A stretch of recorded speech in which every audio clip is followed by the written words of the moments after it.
Hello everyone समस्त को मोर नमस्कार। आज हूँ बड़ ओषा एकावर से हबिष रंधा जीव आउ मु भात डालमा खट्टा बनैबी। भात कि अरुआ चाउल नहीं आउ डालमा परिवा सब प्रस्तुति कर अरुआ भात करने मु पानी रे टिके हल्दी आउ टिके पान मधुरी पकई देछि से टेस्ट टिके भल आसी थाए। देखो पानी गरम हो सारा मुझे चाउल को पकईदेवी।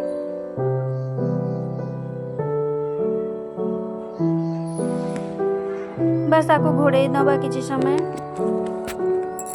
मुझे खट्टा कि टमाटर सब काटी नहीं मु काटिनी मो हजबैंड टी मत हेल्प करते जेहेतु से पर्यंत किसी खाई नी तो से कहले कि मु तुमको हेल्प कर दूची। ये आम भात प्रस्तुत हो गला डालमा भी होगला।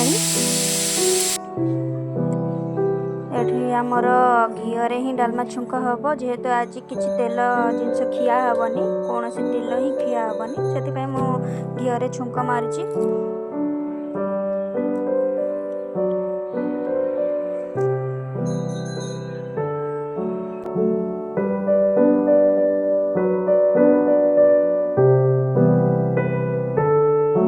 डालमा आमर प्रस्तुत हो सारा पर वर्तमान आमर खट्टा कि प्रस्तुत चलो। खट्टा मुझे प्रथम घी नहीं जाइए से किसी लंका और जीरा टी देकिनी भल कि भाजी नवा।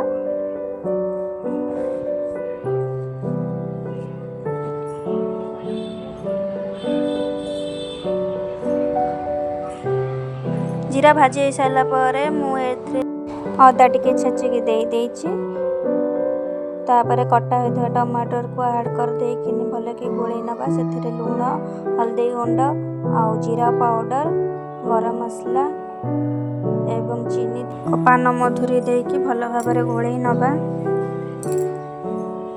गोले सारिकिनी किसी समय गोले नवा प्रस्तुत हो आमर टमाटर खट्टा।